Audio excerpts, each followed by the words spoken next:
Here are 10 horror movies, some scary, creepy, some gross, or just wacky fun, to add to your spooky season watch list. My name is Daniel with the Cobwebs channel, and let's get started. Temptation turns to terror. The Unholy. The Unholy. From 1988. A priest is discovered to be the chosen one after surviving a deadly fall, and is sent to a parish where he must battle a demon that kills sinners in the act of sinning. This is a religious horror movie that was such a great find for me when I first saw it a couple of years ago, because it's such a unique merging of classy, religious, demonic horror, which is the kind of thing we've seen a lot, especially in recent years, but also goopy, wacky, kind of bonkers 80s horror. You don't see those two things together very often, and that made it so cool for me, because I do like the religious and demonic horror, but a lot of times it's just not that much fun, and this is a really fun one, while also still being just a good movie. It's got a really good cast with Ben Cross at the center, Hal Holbrook and Ned Beatty, and there's also this really weird subplot where the priest is trying to help this young woman get away from her ex-boyfriend, who's the guy who runs a satanic nightclub. And our priest is trying to figure out, is all this just theater like this guy claims, or is he actually involved in some satanic stuff? It's a pretty good mystery where we're constantly questioning the motives and the true allegiance of all of the different characters as Ben Cross goes up against this sexy, seductive demon. There's just a lot of fun to be had here. Sex appeal, 80s score, practical monster effects, and gore. Unholy is a fun little horror flick.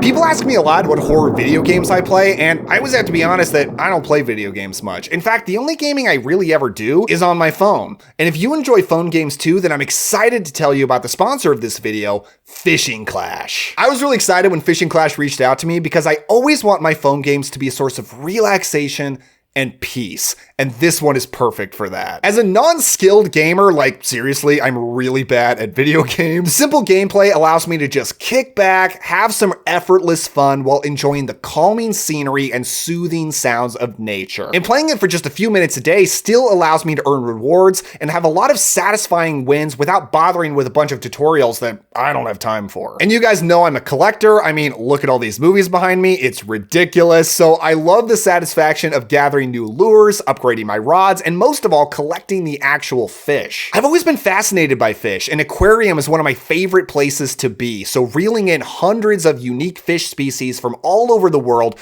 allows me to really grow my knowledge about marine life in a fun way. So if you want to join more than 50 million players already enjoying Fishing Clash, then click my link in the description box or scan the QR code on the screen, and make sure you support my channel by using the code COBWEBS to receive a special $20 value reward, including a unique avatar, for free. You can even play the game while enjoying the rest of this video. Speaking of which, let's continue with the list. Ed, there's an evil here. The Conjuring Last Rites from 2025. We're following up that last movie with another religious horror flick, and of course, this is the brand new Conjuring movie. I talked in my last video about the fact that while I loved the first Conjuring when it first came out, I ended up getting really burned out on this franchise and this cinematic universe, and I kind of turned against the whole thing, but an interesting thing has happened recently where I started to come around on those 2010s haunting movies that I was just really sick of at the time, and just finding the charm with them now. And I really enjoyed revisiting the original Conjuring recently, so I went to see this one optimistically, and I will say, it is okay. It is a pretty good horror movie. I think it's much better than the last Conjuring movie. Like the rest, this is based on a true story, that of the Smurl haunting, which actually was made into a movie before, a TV movie from 1991 called The Haunted. But the Smurl haunting is kind of in the background of this movie. It's there, it's important, it's the main source of horror.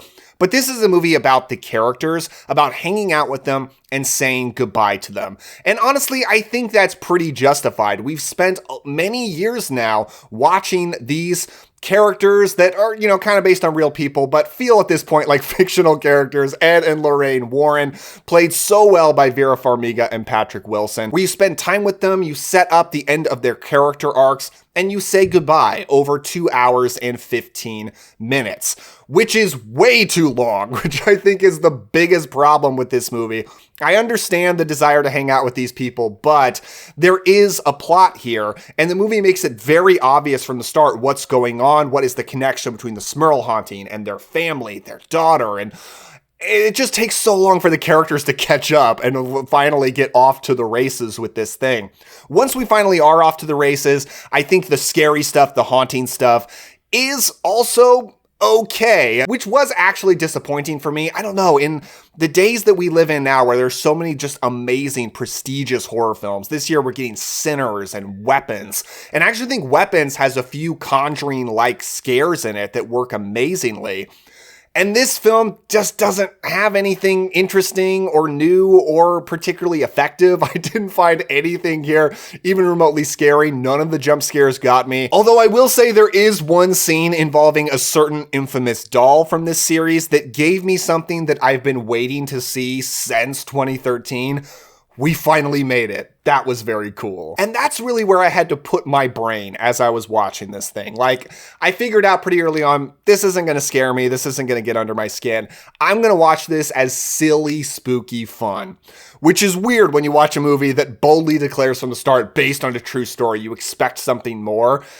But it's not more. It's silly, spooky fun, and I had a pretty decent time with it. I particularly enjoyed Patrick Wilson as Old Man Ed. He was just such a vibe for me. If you're a casual fan of this series and you're just hoping this one is going to bring us back to its great original heights and rock the boat, no, it's not going to do that. But if you're a big fan of this series, you love these characters, it's absolutely worth your time to say goodbye. But next, let's look at an actual James Wan film, Dead Silence, from 2007. She was buried with her doll collection. The children, as she called them. After his wife's gruesome murder, a man uncovers a cursed ventriloquist doll tied to the ghost of Mary Shaw, whose silence demands payment. Of all James Wan's films, I think this is the one that gets the most unfairly forgotten, probably because it didn't spawn a big franchise like so many of his other movies saw, Insidious, The Conjuring, Aquaman. Does having one sequel make a big franchise? But this is such a fun, bonkers 2000 horror movie that I have such a blast with, and I love that it's a ventriloquist dummy horror film. There are not enough of those, even though ventriloquist dummies are some of the creepiest things ever, and this is a film that gets that. I mean, it goes for it in every possible way on making ventriloquist dummies as creepy as possible. The main one actually looks a lot like the classic version of Slappy from Goosebumps. So if you're a big fan of the Night of the Living Dummy books as a kid, which I really, really was, Dead Silence is kind of a dream come true. It's like, yes, R-rated, gory, scary horror movie starring Slappy. This is awesome. I like the cast here starring Ryan Quanten, very good in the lead, but Donnie Wahlberg kind of steals the show as a detective trying to solve murders, and he's really playing it up, playing it pretty big, and I think he's really entertaining. And speaking of playing it big, the atmosphere is epic here. It looks beautiful. It is so creepy, gothic, with such a blue tint. This is the movie that I think was James Wan's precursor to Malignant, which is one of my favorite modern horror movies. Malignant felt so out of left field for James Wan. It's not classy at all like The Conjuring or something like that. But it feels in line with Dead Silence. Like, these are the films that exist in a universe together. Its mystery is genuinely intriguing. The backstory it uncovers is so dark and creepy. It's an unsettling, but really fun horror movie. The kind of thing that we don't get enough, but I'm so glad we got it here. You know, these ventriloquist dummies are so creepy. I want to talk about another movie starring one, Devil Doll, from 1964. Hugo. She said you were ugly. An acclaimed magician dazzles audiences with his mastery of hypnosis while shocking them with a strange ventriloquist dummy. Determined to uncover the methods for making the dummy so lifelike, a reporter begins an investigation that uncovers a horrifying secret. Most of you guys know I'm a huge fan of old classic black and white horror movies, so when I found out about this one, because Vinegar Syndrome just released it on Blu-ray, I knew I had to get it. I had to check this out, especially since it's is a ventriloquist dummy horror movie, and I love that kind of thing. And this is also the first time the uncut version has been released on home video, because for a black and white 60s horror film, it's got quite a bit of nudity, and they restored that here, including one sequence where this hypnotist, whose whole thing is bringing people on stage, hypnotizing them, getting them to do crazy things, gets her to perform an entire striptease routine all the way down to nudity, all under hypnosis. Like, it is so horrible. I'm just like, why did this guy not get arrested right now? And why was there the whole rest of the movie to follow? Now, I'm not going to tell you Devil Doll is a new undiscovered classic. I think there are reasons it's been largely forgotten. It suffers from an overload of exposition. There's definitely a lack of a charismatic lead character. The guy that we get here is fine, although the leading lady is Yvonne Romaine, who you'll know from movies like Curse of the Werewolf, and she's always a joy to see, and she's great here. But I really enjoyed this movie, partially just because of the ventriloquist dummy stuff, and I do think this doll is creepy. It's fun when he starts getting up and walking around to do devious things. I enjoy learning about the backstory. It's actually pretty dark and twisted, more than I expected, and the ending drove this movie home so well. I thought the ending was awesome. Like, I can't even tell you how big a smile I had on my face when it got to the end reveal. It's so fun. It's so good. So Devil Doll, you know, it's not incredible, but it's totally up my alley, and I had a blast with it. But next, let's go to another movie that I discovered through Vinegar Syndrome, Playroom from 1990. Before he died, my father discovered Prince Elok's tomb. When he was a young boy, Chris's entire family was slaughtered during an archaeological dig at a remote monastery. Now a man, he returns to the monastery to complete his father's quest of unearthing the tomb of Elok, a torture-obsessed child prince who made a pact with an ancient Slavic demon. Also released in some territories as Schizo, all direct to VHS. This movie did not play in theaters, but the plot is really interesting to me. I love the idea of archaeological digs and uncovering ancient horrors and resurrecting evil things. But the thing that really made me want to see this movie is it's starring Christopher McDonald. Yes, Shooter McGavin from Happy Gilmore, and really just the rich D-bag villain in so many comedies like Dirty Work and Flubber. Originally Flubber is how I knew him. And I had to see, what is it like to have Christopher McDonald as the lead in a horror movie? The answer, it's pretty great. From the start, he's really good. He's very intense and tortured, and he's so traumatized from his childhood. And it really elevates the movie that, like, yeah, this is some schlocky direct-to-video horror movie, but you've got a real actor in the lead to anchor it. And really, the whole cast around him is pretty good. But as the movie goes, Christopher McDonald gets to go, like, full Nick Cage, and he is so unhinged. He gets so crazy, over the top, unbelievably intense. And as a fan of him, it was a joy to watch. It was so much fun. The movie is absolutely crazy as he's uncovering this whole torture chamber, meeting back up with this child prince demon thing, and even has some creature effects towards the end that are so bizarre. Like, it is one of the strangest pairings I've ever seen of monster puppet and voice work. Like, the two things together, holy cow, this movie is nuts. So I really enjoyed Playroom. It's super weird, but for horror fans that feel like they've seen it all, I think this is actually going to be quite a gem. Like, no, there's still some treasures to uncover, some just real weird horror flicks that are a good time. The only big disappointment I can point out with this is, while there are some incredibly gruesome kills, it's mostly off screen. Like, there's one that's about to happen that's so grisly, and I was like, oh, this is gonna be crazy. And then it just kind of cuts away and you see blood splatter on the wall, and that was a big disappointment. But the puppet monster effects do make up for it, I think, by the end. And I had a real good time with Playroom. But now that we've talked about a movie with torture practices from the past, let's look at a film that actually shows them. Mark of the Devil from 1970. Don't become soft. She's a witch. A beautiful girl, I grant you, but a witch. She will confess. This is a German film, and one that I've been meaning to see for a long time because I'm a big fan of Vincent Price's Witchfinder General, and this was really made to cash in on that. And some people even call it a ripoff, but I wouldn't, because they're both about historical things. So, so like it's ridiculous to expect Witchfinder General is the only one that should tackle it. And I do find that the historical reality of witch huntings is one of the most infuriating and upsetting things you can watch a movie about, and Mark of the Devil drives that home. This is a brutal, infuriating, upsetting horror movie that I thought was awesome. Not quite as good as Witchfinder General. I think that one's a little bit more emotionally impactful, and Vincent Price's performance is just one for the ages. And I would say Mark of the Devil is more of a straight up exploitation movie. It's really just trying to be gross, violent, upsetting, and it really was at the time. They even handed out barf bags at screenings of it. And it was one of the video nasties. While it wasn't prosecuted for obscenity, it was seized and confiscated during that whole panic, which is pretty ironic considering the subject matter of the film. To give it some historical accuracy, it was actually filmed in an Austrian castle where actual witch-finding interrogations happened. And there were even real, authentic torture devices in the museum there that they used in the movie. So it feels all too real. Now, the leading man is a role that's pretty typical for a boring actor in an old horror movie, but this one's got Udo Kier in one of his first roles, so he really elevates the thing. He is a striking presence. And Herbert Lom plays the Witchfinder General type role.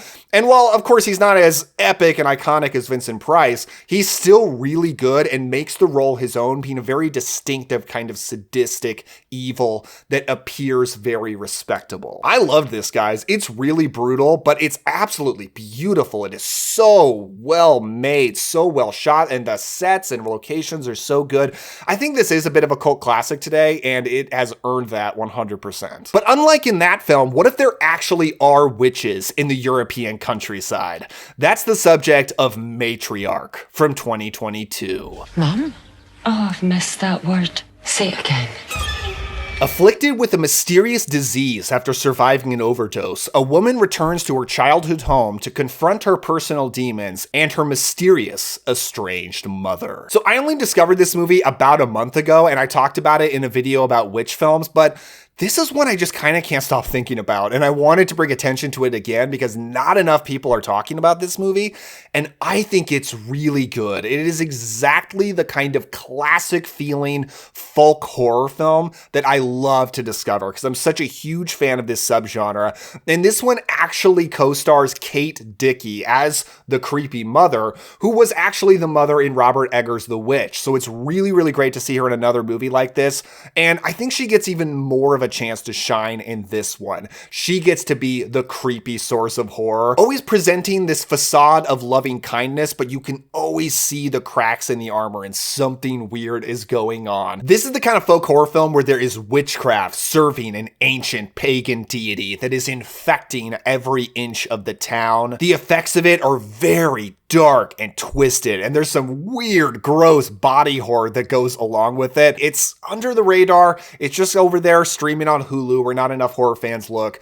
but it's really good, and I really recommend you give this very cool movie a chance. You know, I actually recently discovered another movie that's about a traumatized woman living in her rural childhood home, and that's No One Will Save You from 2023.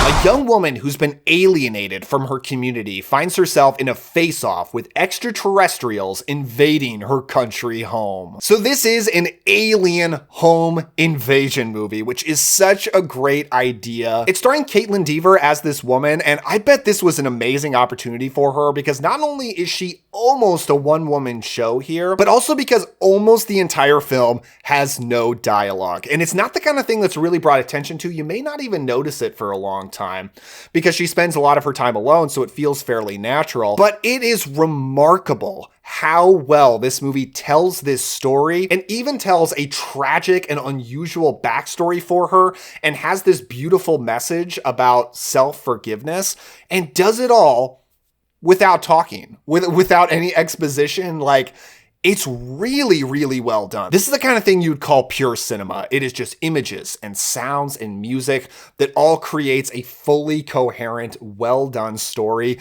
That's awesome. But as an alien horror movie, I loved how classic it is with all of its designs. The aliens are the traditional gray alien design with some twists on it, some actually really creepy twists on it. The flying saucers are the kind of thing you would see in a 1950s movie, and I love that they didn't reinvent the wheel. They're like, we're just going to give alien horror fans what they want. It also has a really vintage, old-fashioned look to it. While it never specifies when it takes place, you never see anything modern. The locations, costumes, and even the soundtrack, very vintage, so that all really appealed to me. But it gets intense, it gets crazy and fun, but again, genuinely profound by the end of it. But now let's go to another sci-fi horror film and arguably the story that started the genre, The Curse of Frankenstein from 1957. I'll give you life again. This is the Hammer take on Mary Shelley's legendary story of Dr. Frankenstein creating a monster, and it's actually the movie that started Hammer down their path of making colorful, vibrant gothic horror films, which ever since has been the thing that they are the most known for, and it's also the first of their films to feature Peter Cushing and Christopher Lee together, and I love this movie. It is one of my favorite horror films of all time.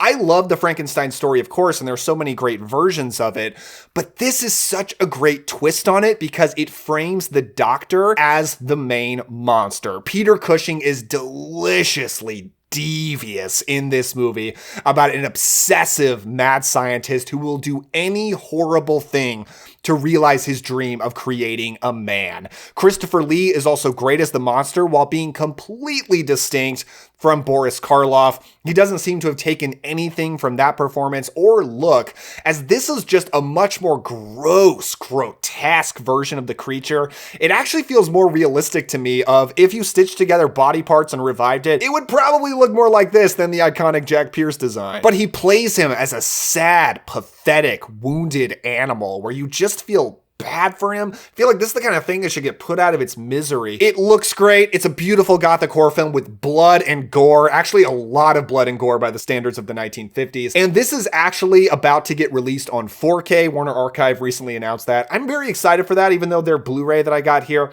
was a big step up in quality from any other home release that I had seen.